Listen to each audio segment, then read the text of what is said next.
You're listening to the Fezcast, the Saracens fans podcast, bringing you the independent and unhinged views of the voices in our heads, as well as those of our special guests. To get in touch with us, find the Fezcast on social media and listen to us on Apple Podcasts, Spotify, YouTube and more. Thanks for tuning in and enjoy this week's show.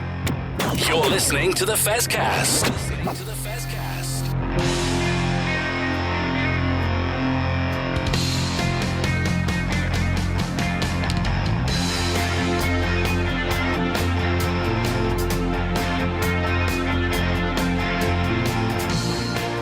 Good afternoon, good evening, whenever you are listening to this, the Fezcast. We are recording on Bank Holiday Monday, late afternoon. It's me and Matt in the hot seat this week. Good afternoon, Matt. Have you had a fantastic Bank Holiday weekend? I have. It's been a busy one. Game of cricket, wedding to go to. So today is just sitting on my bum looking at things that are going on at Saracens. So it's still quite busy. We're recording Monday evening, literally as a big retirement news hit us, literally 10 minutes ago, which we'll talk about later on in the show. But, there seems to be, like every 10 minutes at the moment, there's something normal end of season, silly season almost, isn't it, Matt? It is, yeah. I think Saracens, we've historically done things fairly late, or at least announced things fairly late. Yeah, I mean, between now and the show going out in sort of 36 hours time, there's probably going to be all sorts that we can't cover yet. So we might have to run a few more shows up to the end of the season, regardless of how things go against Bath. So lots to talk about. First things first, though, Matt, some good news. I saw it on the social medias. We have to say congratulations to the skipper, Tamara Itoje, getting married to Mimi on the weekend. I mean, makes you sick, doesn't it? I don't know what your wedding was like, Matt, but I mean, we couldn't hope to look as impossibly cool as those two did on their wedding. But congratulations to both of them. And looks like they had a fantastic day. Although the lengths some people will go to avoid watching the Champions Cup final, which you're not in, is well, it would have been interesting if we had been in the final, wouldn't it, Matt? It would. I mean, speak for yourself. My wedding photos are professional and delightful. But anyway, massive congrats to Maro and to Mimi. It looked like a fantastic day for them. And yeah, they're definitely poster kids, aren't they? And indeed, it's all those people who are, because people can't look at something and not be critical or not be dismissive. And it annoys the hell out of me. People turn around saying, look at him taking the money, what this, that, or the other. One, he's the England rugby captain. He's probably the most recognisable black sportsman in the country, bar none. Marrying a absolutely gorgeous model, that's going to garner interest. If someone come to you and offered you 15 quid for your wedding photos, you'd have taken that one, wouldn't you, Matt? That'll pay for the cake. Well, I had a Colin the Caterpillar cake for my wedding, so yeah, definitely would. Yeah, but good luck to him, and fantastic. I mean, it does point the question, and which we will cover off more fully at the end of this show, but will he play against Bath? Or does he get allowed to go off in his honeymoon, have a week or so off before going away to British Lions? It's an interesting question that we'll pose later on in the show. But back to the playing field, or more importantly, the coaching staff. Our first big news is, well, a club legend, isn't it, Matt? Kevin Sorrell has announced after 30 years, man and boy at the club, he is leaving to find new challenges, whatever those new challenges may be. He hasn't yet said. He's just said his journey with Saracens has come to an end. And, he will be sorely missed. He is an absolute legend. I mean, I don't know how many games he played, but it was one hell of a lot. Very unlucky never to have played for the full England team. He'll be in that 15 of players who never got a full England cap, who perhaps should have done. But what a great player, pretty damn good coach, but also a damn good bloke as well. I'd say 30 years at the club. He's been a constant in my entire time as a Saracens fan and pretty much my entire life. So yeah, it's definitely a bit of a change. I'm pretty sure it's sort of 250 appearances as well. So he's well up there in terms of appearances for the club. And for someone that never got international honours and was probably a fair way away from it for most of his career in a way, but yeah, just ultra consistent for Saracens, and survived a couple of culls of players as well. Yeah, I think he's kind of epitomised what the club has been about in lots of different eras as well. So yeah, it's sad to see him go, but what we're going to have to talk about is whether, given some of the issues that we've talked about this season, whether that's come as a result, or whether it's he was thinking that he just needed to leave anyway. If you read between the lines of what he said in his statement, maybe it's a decision. He said he made it with his head as opposed to his heart. And I'm sure in his heart he would love to have stayed with Saracens until he properly retired and put the slippers on. But his head was saying to him, and I do think this is definitely not a case of him being pushed out, because I don't think Saracens do that to their legends, but it's a case of him perhaps looking at what's happened this season, the way the club is developing, and perhaps saying, do you know what, I've gone as far as I possibly can with this club, and it's time for me to find a new challenge, and it's also time for the club to move in that different direction that perhaps he felt he was not the best equipped person to do. And that is a measure of the man. It's a measure of the man's love for the club. And you see it all the time, don't you? When you see people that perhaps stay on too long, it's knowing when to leave on your terms. And Kev has, he's been a great servant. He's been part of that success, an integral part of that success of the last 15 years. But he's obviously sat down, talked to the right people that need to talk to, taken the right advice and said, you know what, for the love of the club, it's time for me to do something different and for the club to move on in a different direction. And all credit to the bloke. If I'm reading the statement correctly, and if that's, what he's decided to do.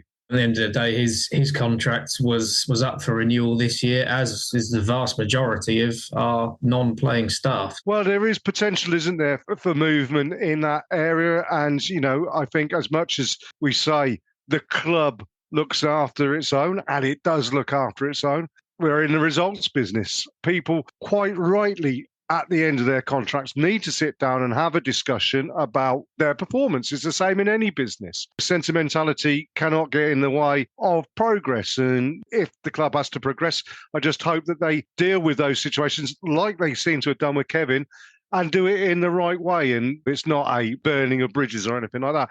And full well that Kevin Sorrell and whoever leaves the club, they will always be welcome back at the Stonex and will forever be part of the fabric of the club. Can't say it fairer than that, to be honest. Yeah. The other announcement is Alex Good, as we said at the start of the show, has announced his retirement. Now, I know when I spoke to him a couple of weeks ago, he was still up in the air whether he felt he could, but he needed to sit down and have a chat with various people. I think probably he's making the right decision. He's gone out. He scored a try against Saints. Brilliant. Well done. We don't always get the fairy tale endings that perhaps we deserve. Jackson Ray did well with his fairy tale ending. That's not going to happen every time. Alex Good is going out, not like Muhammad Ali when he was getting punched all out of the ring and tarnishing his legacy somewhat. He's still a valuable member of this team, and I'm sure he'll be a valuable member of the team on Saturday at the Stonex when we play Bath. But time to say enough's enough. What he does afterwards, I don't think he's looking particularly at coaching at the moment, although there is obviously now a opportunity within the coaching team, at least one opportunity within the coaching team. I'd be interested to see whether he goes into the media, which he talks about with me. I'd quite like to see him. And Alex Good is that type of person that you could potentially keep on in a ambassadorial role, in a sporting director role, being someone who's there in the suit, who epitomises Saracens, still part, as I've already said, the fabric, but used in some way other than perhaps the traditional coaching management roles. There's a number of former players that have been in that role for Saracens. I mean, Al Hargreaves is one that's been around for a while. Jim Hamilton had a bit of a spell as a sort of ambassador, publicity man. Kelly Brown did as well. It's something that we've definitely done before. And like I say, Goody is someone that people are going to gravitate towards off the pitch, regardless of what he does. Obviously, some people are already putting two and two together and going, well, Kevin Sorrell's on his way out. Goody's retired. He slots straight in as a backs coach. Well, he probably doesn't. That isn't the way that we've done things in the past, and I can't see it being the way we do things in the future. I think any player that retires and goes into coaching has usually done it via the academy or even via a partnership with Ampthill. I mean, Kevin Sorrell was one of the first few that did that. I think him and Moses Rauluni coached the academy for a couple of years, and one carried on and one didn't. Whatever Goody does, I have no doubt that he's going to be around Saracens in some capacity, even if it's as a pundit, which we know he's going to be good at as well. But first things first, we'll have to see how long he spends in his kit at the end of the season, won't we? The ceremonial burning of the new bum bag or whatever as well. Obviously, though, it does open up an opportunity. And, of course, look, we got to get our contractual mentioning of a certain player who sat in his chateau in Paris at the moment, waiting for a standoff on the British Lions to get injured so he can get called up. L'Equipe are suggesting in the French papers that he's doing his best to break his contract with Racing and potentially come to Saracens as a player coach, I think you said it on our WhatsApp group. I mean, L'Equipe make ruck.co.uk look like Nostradamus, I think was your exact comment. And I mean, it is a lot of gossip and hearsay and perhaps putting two and two together and coming up with 5. But if that was to happen, would you be too bothered of a certain Mr. Farrell coming back to North London in a coaching role, whether that be as player coach or part of the non-playing coaching staff? It's a difficult one, isn't it? And I can see a lot of people's opinion being split. I think his time as a frontline player at Saracens, I think, should be over, despite the fact he's still a good player. I know his season with Racing has been mixed and full of injuries, but I think Owen Farrell has years ahead of him as a player still, but I'm not convinced that it should be as a Saracens player. If he wanted to come back as a coach, I think he'd probably be doing himself a disservice if he did it straight away right now. He's, like I said, a few years in him yet, but I don't know. I've got mixed feelings, to be honest. And I'm finding it very hard to actually explain why, because he is Mr. Saracens and you look at him and go, we need his personality. We need his drive. I think it just flies in the face of how we've done things up to this point. We've put a lot on Fergus Burke this year, a lot on Louis Johnson. I think it just upsets the apple cart slightly if Owen comes back as a player in that capacity. I do tend to agree with you. I think it would cause some dynamics. And also, you say playing as well, the captaincy side of things as well. Would that undermine Marrow this early doors? The one thing I will say is it's Owen Farrell. Owen Farrell is a special case. We've known with Owen that Owen is a coach in the making. The apple doesn't fall far from the tree. Andy Farrell's a great coach. Owen is a student of the game. And essentially, he's been coaching at Saracens for 5-6 seasons before he left. We know that. And we know that Mark McCall trusts him, respects him, leans on him and lent on him a lot. And perhaps some of the issues with how the team have performed this year is because Mark McCall hasn't had that lieutenant that he really trusts next to him. And I think that relationship being lost should never be underestimated. If Owen does come back, for everything you've said, and I do agree with you, Matt, he is a special case. No, he is. I wouldn't be surprised if he did come back in some capacity. Let's just assume that the situation as it is now with our coaching team remains as it is. We know that Kevin Sorrell's off. We know that Phil Morrow's off as performance director. There might be a little bit of shuffling of the decks. The obvious move is that James Tyrrell steps up from his sort of assistant backs role into the main one and someone else comes in. Is that Owen Farrell or is that, in his mind, maybe too far down the pecking order? I don't know. But yeah, it's difficult. I'm not sure I'd want Owen Farrell coming in immediately now as a player coach, because for everything that we've talked about with the whole transition and movement in the team, it kind of means a backward step. But at the same time, I wouldn't want to turn him down now and lose him for the future. Equally, all the news recently could be a load of rubbish. He wants to play another year for Racing as he's contracted to do so and then step into something else. Who knows at this point? The thing is with Owen Farrell is that Owen Farrell guarantees you, at least in the rugby pages, column inches and people clicking on articles or whatever. A lot of people would say that if he does come back, then Saracens are breaking the salary cap again, which I think would be an interesting principle, because I don't think that Owen Farrell, if he does come back, he's not going to come back as the marquee player. Barrow's got that one sewn up. Number two, there is going to be next year a little bit more movement in the salary cap. There is an increase in it. But also, I think that Owen's not got that ego. He's been to France. He's earned some good money out in France this year. He's not an unwealthy man. He's not on the breadline. In common with an awful lot of things, when people were talking about Saracens and the salary cap and everything, it was never just the salary that brought people to Saracens.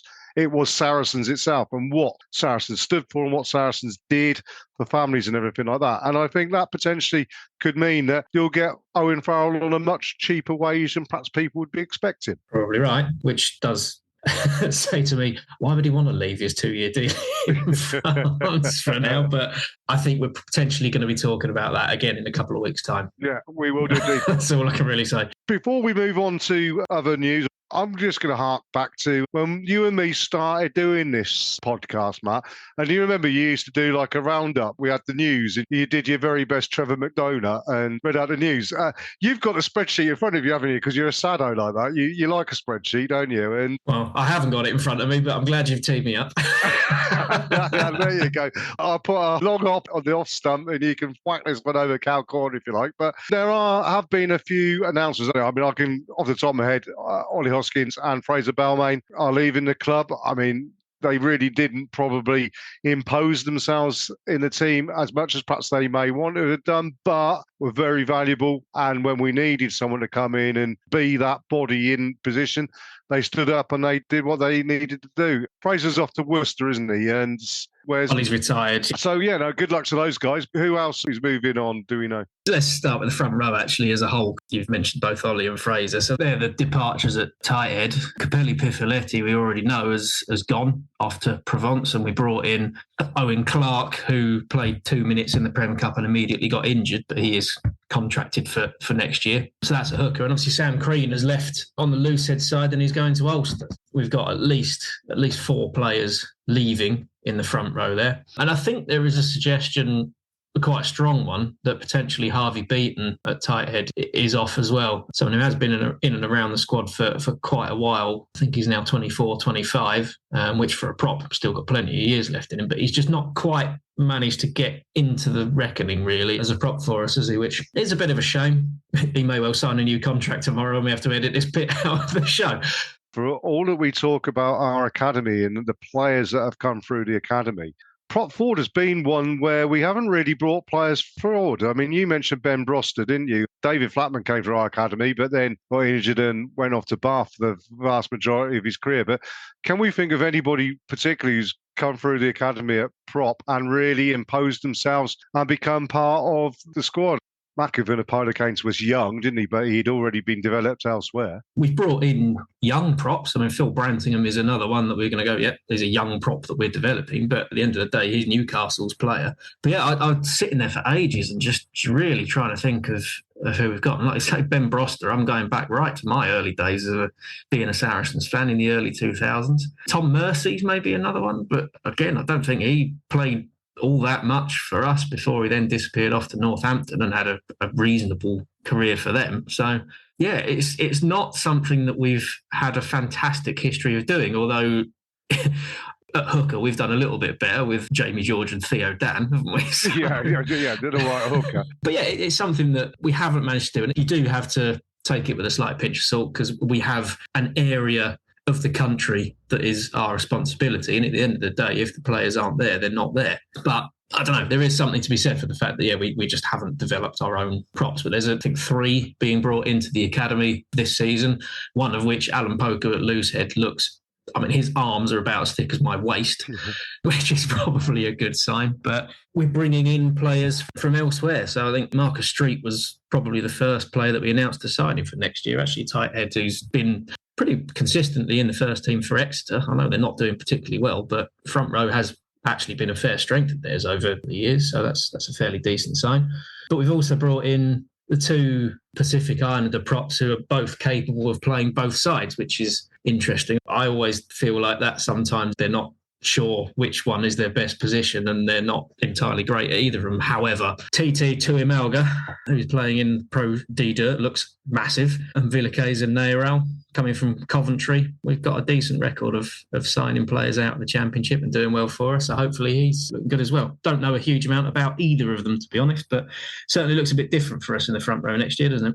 It does, yeah. Front row has been something that has been a progression over the last couple of years. I think Rob Webb has come in, working with Peely, and has done a great job this year of sorting that out pretty much. I think 90% of the games we've been great in the front row. We haven't seen the issues that we saw previously. So it'll be interesting to see where it goes. I'm really glad that Alec Clary is having a really good end of the season as well. And I think he's added to that team. He's still only a young guy still, or reasonably young guy, and doing a good job as well. So yeah, he keeps on getting those contracts, doesn't he? So he's obviously doing something right. He does. And obviously Marco Riccioni was one. There were a lot of noises about us potentially losing him, but he has signed a new contract. I think it is this week, in the week just gone. I think there is a suggestion that potentially it is only a 1-year deal. I think there were a few people in his ear about the fact that he's very close to 100 appearances for us, and it'd be nice to do that before he disappears off somewhere else. But yeah, we certainly look stronger at tight head with Marco around. So like you mentioned Alec Clary, so we've got Marco, Alec Clary and Marcus Street as 3 out-and-out tight heads, Marwi Carey and Brantingham on the other side, and then the 2 new signings, Nero and Tuimalga, who play both one of each primarily,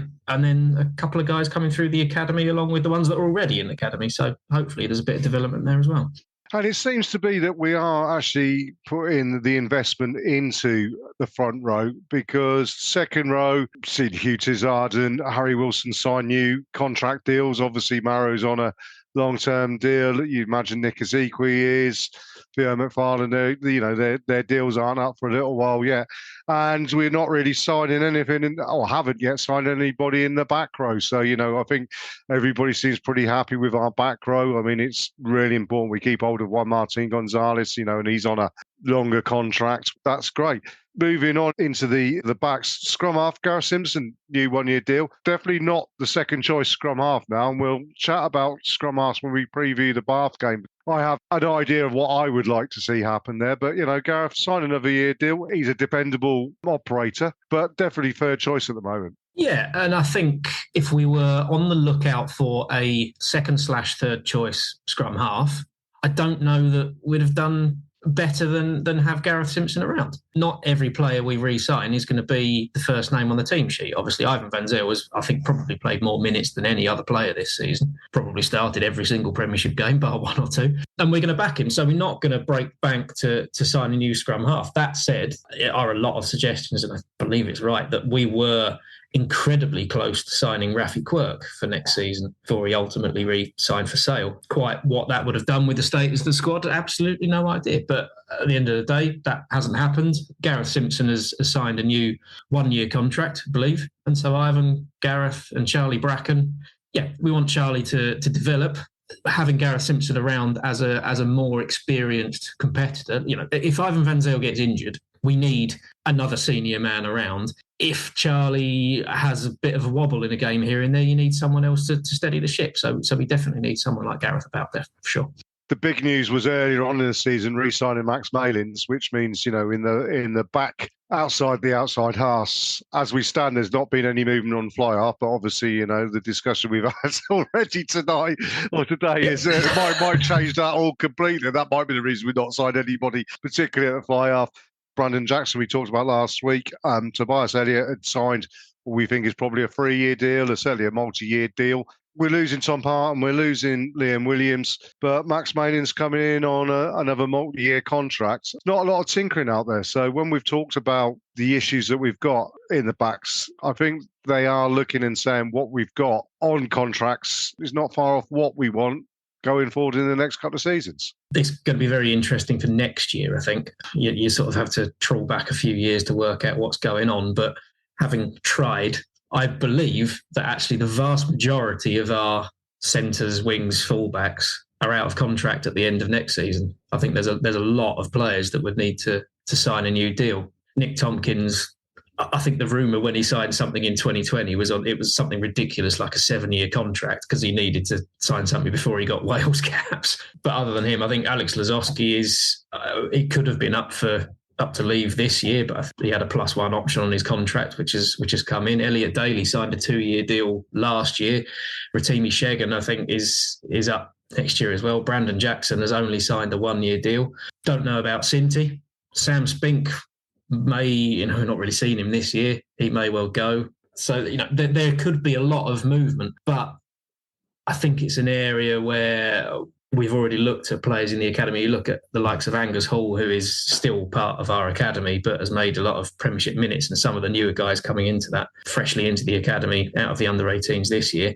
There's a lot of talent there. So I think all options are open for how that could change next year. But certainly for this run of contract renewals, like you say, it looks pretty much like we're set as we are, and they're just going to start to blend in those players, with Ollie Hartley being the one that signed a new deal. Next year could be really interesting if all of these players are looking at signing contracts. It gives you that extra impetus to play. It'll be interesting to see how it goes. And as you say, Matt, these might develop over the next few weeks as well. So this could be an ever-changing feast for us to discuss. Moving on.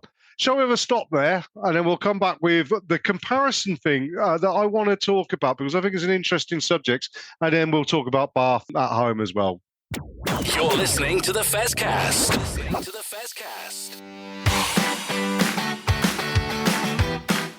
You are listening to the Fezcast, which is proudly sponsored by the Saracen Supporters Association, and I'm Alison Davis, one of the SSA committee. For a £10 annual subscription, the SSA provides our members with monthly newsletters, virtual and in-person player events, away match ticket allocations, and we organise pre-match gatherings at away matches. We sponsor men's and women's players, and we support the Saracens Foundation Track Club on behalf of our members. On top of all that, every year we have a seasonal SSA badge, which is exclusive to members. Where else can you get that much value for a tenner? Join now at membermojo.co.uk/SSA, or come and see us on match day in the Oasis at the Stonex. This is the Fezcast. Well, welcome back to the second part of this week's Fezcast with me and Matt. And the interesting thing is, since the Northampton Saints game, I've been having a think, Matt, and I did put something out in our WhatsApp group, and I just think it's worthwhile discussing. We always talk about fans who have an over-inflated sense of almost entitlement, perhaps, that we should be winning every week and everything like that. And that we got used to winning stuff week in, week out, up until sort of like COVID. There are some fans who think perhaps we should still be doing the same as that. And I think we need a little bit of a dose of reality check. We've been talking about it quite a lot. But what I did was I went back and had a look at the team that Saracens put out for the 2019 Champions Cup final against Leinster at St James's Park, and then compared it to the team that went out on the paddock against Northampton Saints a week or so ago, and thought, let's have a look at the comparison. So the team that was started the Champions Cup final in 2019 was Alex Good at 15, Liam Williams, Alex Lazowski, Brad Barrett, Sean Maitland, Owen Farrell, Ben Spencer, then Maki Vunipola, Jamie George, Titi Lamasatelli, Will Skelton, George Cruz, Mauro Toji at 6, Jackson Ray at 7, Billy Vunipola at 8. And then on the bench, Joe Gray, remember him? Yep. Richard Barrington, Vincent Koch, Nick Ezekwe, Shalk Berger. He was half decent, weren't he? Wasn't bad. Richard Wigglesworth, Nick Tompkins, and David Strell. And if you would then look at the team that we put out against Northampton Saints, you ain't replacing 2019 Alex Good with 2025 Alex Good. No disrespect to 2025 Alex Good, but 6 years ago, outstanding. Liam Williams, Tobias Elliott. There's a bit of a toss of a coin there, but then Liam Williams' turnover in that final was, the moment that won that final. You'd pick Elliot Daly ahead of Alex Lazowski outside centre, I think. Probably. Potentially, yeah? Yeah? Yep.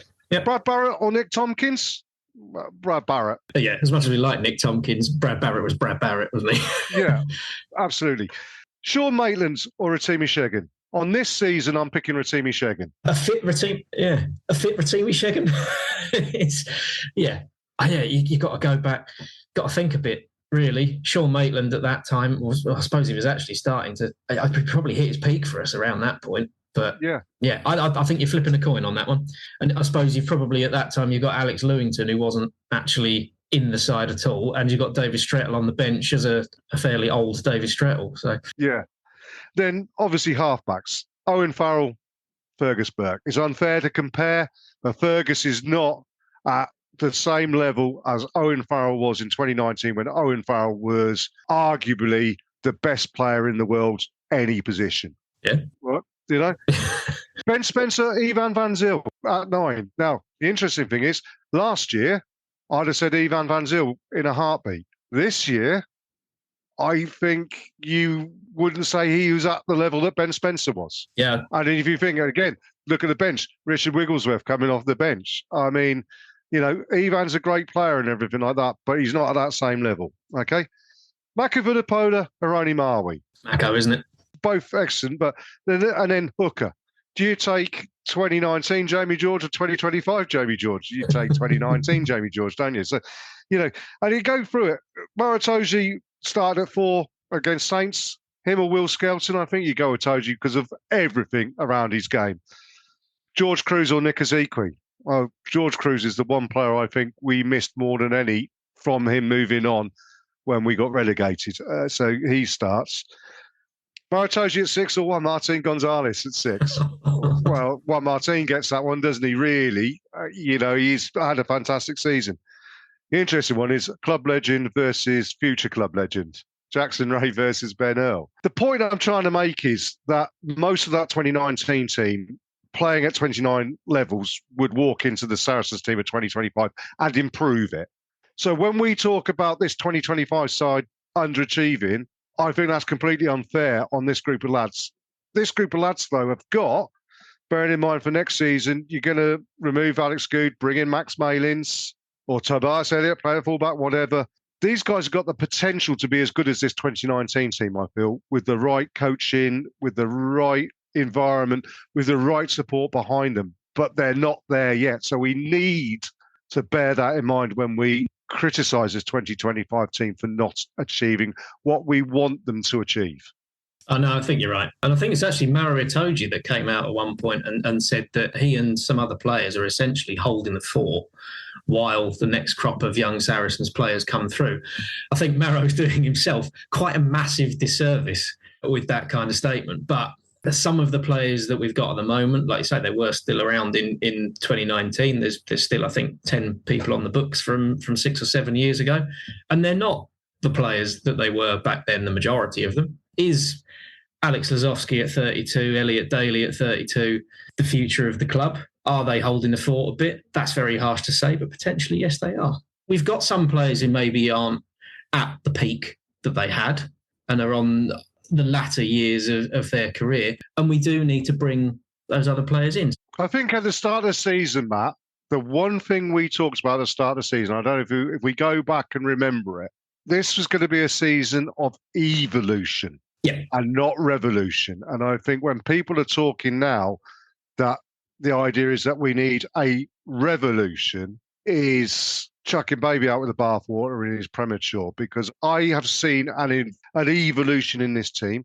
I think we're going to see an evolution in the coaching, whatever direction that may take, with coaches moving on, Phil Morrow moving on, Kevin Sorrell moving on, whatever. You're going to see an evolution. Who do I trust to manage that evolution more than anybody else? Mark McCall. Absolutely 100%. I think he has got, unlike other coaches of the same amount of longevity as him in the game, I think he has the fire and the desire and the ability to build another dynasty, to build another great team that will challenge at the very top. But we need a bit of patience whilst these players develop to be as good as that 2019 team. Because let's be honest about it, if you pick that 2019 team and then went back to like 2016, we could have had the same conversation about that team, couldn't we? 100%. Yeah, absolutely. Some of the comments from earlier this season were about changing the age profile of the squad as well. And a few people saying, well, you look at the starting 15s from last season to this season, and they haven't changed very much. It's like, well, no, they haven't really. But it's about the makeup of the squad as a whole. How can you say that things haven't changed when the players that we've lost include the club captain and talisman, 2 Vunipolas, Sean Maitland, Alex Lewington, several other people that I've forgotten, and the players that have come in, by and large, are in their 20s or have come through our academy. It's not like we've brought in an established international player aged 30 to make up for other players in the squad. I think the oldest person that we've actually brought in this season is Harry Wilson in the Type 5, who I think is 27, 28. And so we've brought in players that have got 5 or 6 years of peak rugby ahead of them. We're being very, very clever in what we're doing, and we just need to support that. And in 5 years' time, if we haven't won stuff, which might be too late for us to complain, but, it will be that point when you sit back and say, did we do the right things? And I've every confidence that we will have done the right things. And certainly I hope that when we do finally get to sit down with the likes of Mark McCall and do an interview for the Fedscast, that's going to be the watchword. The buzzwords for them is that evolution and everything going forward.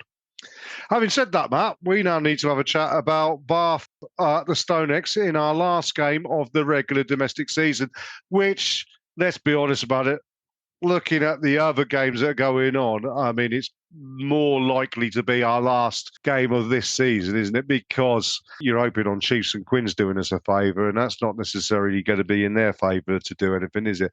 Shall we have a quick break and we'll come back and preview that Bath game? Why not? You're listening to the Fezcast. Well, welcome back to our last part. And of course, I mean, there is some rugby to be played this weekend, Matt. Are you going to be at Stonex to see the Bath game? I can't see it, actually. I'm actually going to be in Leeds watching the Kaiser Chiefs on Saturday, so I'm going to miss it all. I'm sure I can watch it on catch up the following day, depending on what the result is and everything. But are you going to be at the Stonex? Unfortunately, I'm missing my first league game of the season as well. I'm off to my uncle's 60th. He doesn't know that he's arranged that at the wrong time. How we consider the people to be born during the rugby season, albeit that the rugby season goes on for 9 months of the year now, doesn't it? But first questions first, let's concentrate on our opponents. What sort of side do you think Bath are going to bring? We just spoke off air that most of the fan base are expecting, in your such lilting use to English language, the Bath to bring the mixed veg. Yeah, I think fans are suggesting that they're going to turn up with kids and old men and all sorts, and the mascot's going to get a game at fly half. And given that they're 15 points clear, it is a long physical season. I don't know that they've had huge rotation up to this point. I know they did a little bit before the European game. Other than keeping some momentum going into the semi-final, which is definitely a valid point, and I'd be inclined to agree. I think history says that they're so far clear at the top of the table, they're going to give everyone a week off. They do come in off of a hard-fought cup win in Europe, and congratulations to Bath for that. And we'll also commiserations to Northampton as well for their loss in the big match. But I don't know. I mean, it's interesting, isn't it? You look at players like Ben Spencer, who want to play at Stonex. Let's be honest about it. He'll want to play there. Finn Russell, they've got some big game players who enjoy playing in big games. And I'm sure that there's an element of them who'll say it's just 3 more games. And we want to play those 3 games. So if Bath do turn up with a pretty full strength side, it wouldn't surprise me if they did do it. Likewise, it wouldn't surprise me if they turned up with Gareth Chilcott and John Hall and Andy Robinson and Stuart Barnes playing. It's just one of those. Yep. The other thing is as well is that if Bath do turn up fully loaded and go all out to beat Saracens, so that Saracens are not in the knockouts. And let's be honest about it. We're saying Saracens, like we could potentially get the knockouts.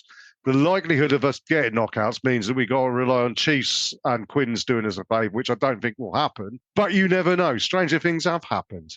And we could end up... So if Bath beat us, we're out of the top 4. And one team that no team wants to play in the semi-finals knockout is Saracens.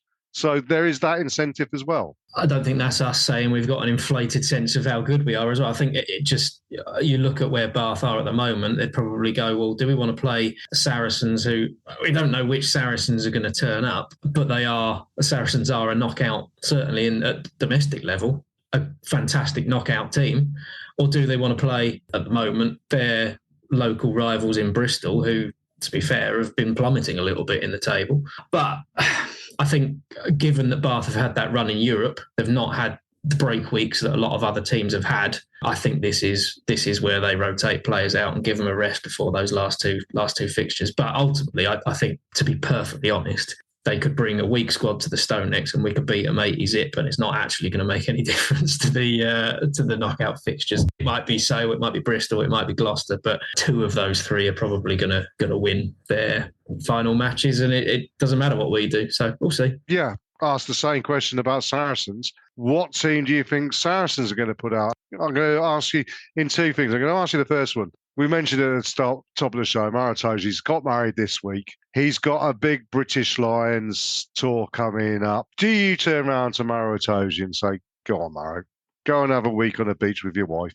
At the end of the day, if you play Hugh Tizard and Theo McFarland or whoever, and Nick Ezekiel in the second row, they should be, particularly if Bath pull out a second string side, good enough to beat Bath, knowing full well that the likelihood of us getting semi-final rugby is pretty slim. So, 1, Do you play Marrow, or do you say your domestic season's over, mate? Go and have 2 weeks off before the British Lions? I suppose another way of looking at it is I'm assuming that given Marrow's played most of the internationals as well, he's very close to that limit that players in theory should have for the total amount of games that he's supposed to play in a season. And if he is, it is unlikely that we're going to get knockout rugby in a couple of weeks' time, but should we do, I think we want a fighting fit Maro Itoje, in which case, do you rest him for this week on the basis that he could play a semi-final and a final if possible? I would say, yeah, Maro doesn't get a game this weekend because there is still that chance that we want him fresh for bigger fixtures in a couple of weeks. Yeah. The other interesting situation is particularly what happens in the 9 shirt and potentially the 10 shirt. Now, we talked about the fact that Charlie Bracken is definitely now the second choice scrum half at the club behind Ivan Van Zyl. You've also pointed out that Ivan Van Zyl has played an awful lot of rugby this year. Ifs, buts, maybes. We always talk about ifs, buts, and maybes. But I would be tempted in this game to either start with Charlie Bracken and see what he can do, because it's a game that hasn't got as much pressure on it as perhaps it should do. The fact that it's completely out of our hands whether we qualify or not actually takes an awful lot of pressure off, that we can just go out and enjoy this game of rugby. So number one, do you start him, or do you turn around at half time and look at what's going on in the other games and say Quins are 35 points down, and that you know you're not going to qualify for those semi-finals because you'll know what's going on in the other games? Do you turn around and give him a whole of the half? Because at the moment he's been playing 10, 15 minutes, and indeed against Saints he came on the wing. I would really like to see Charlie Bracken given a run in this game and say, look, go on, have a go, see what you can do.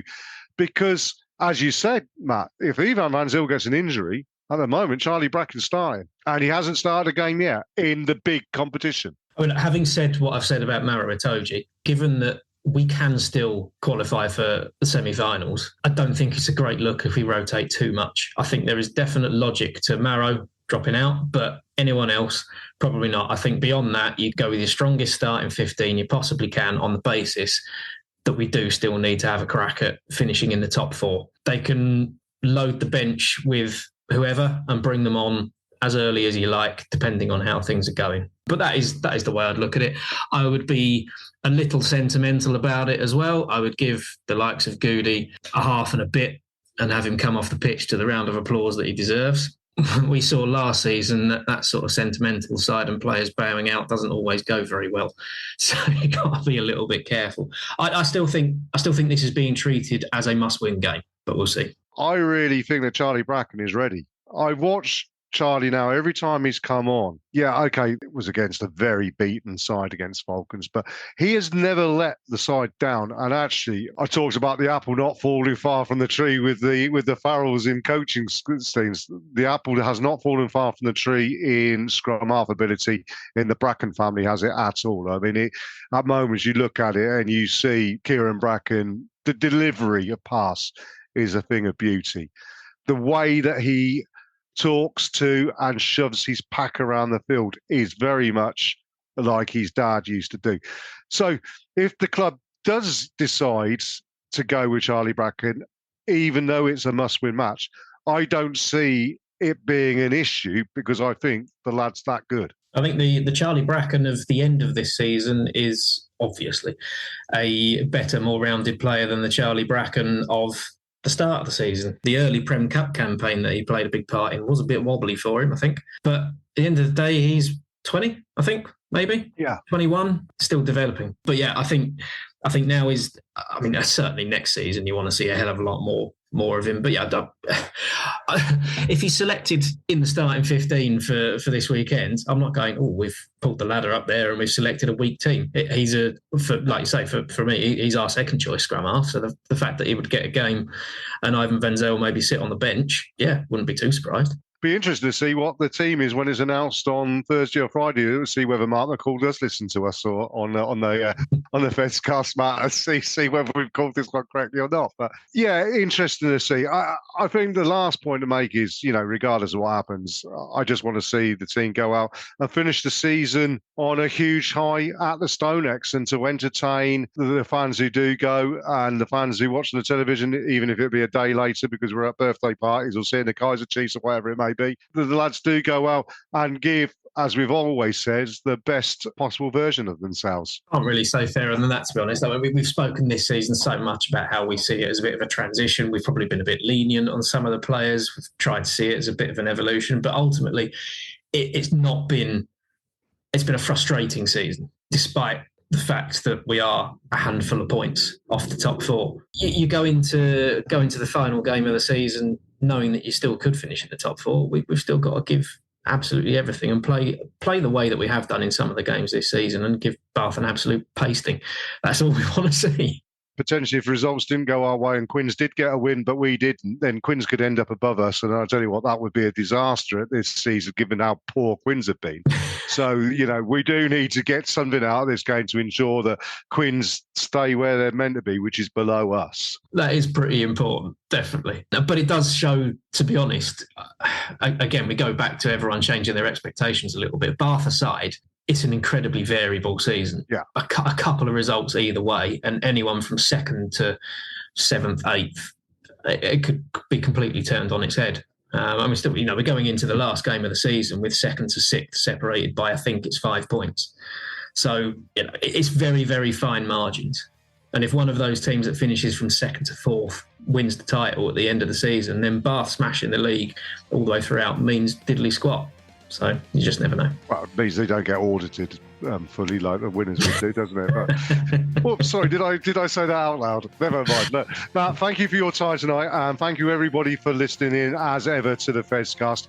We don't know how many more Fezcasts we've got this season, and I mean we could carry on through the British Lions. We'll have to wait and see whether the Coffers would pay for that or not. But who knows? But next week we'll be back with whoever talking through. Hopefully, looking forward to a semi-final. You never know. Let's be confident. Let's be hopeful. Let's think that the lads are going to go out, play brilliant rugby on the weekend, and Quins and Falcons and Chiefs are all going to do us favours.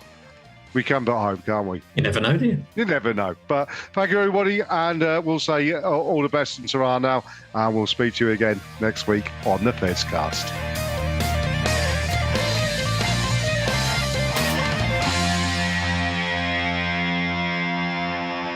This is the Fezcast.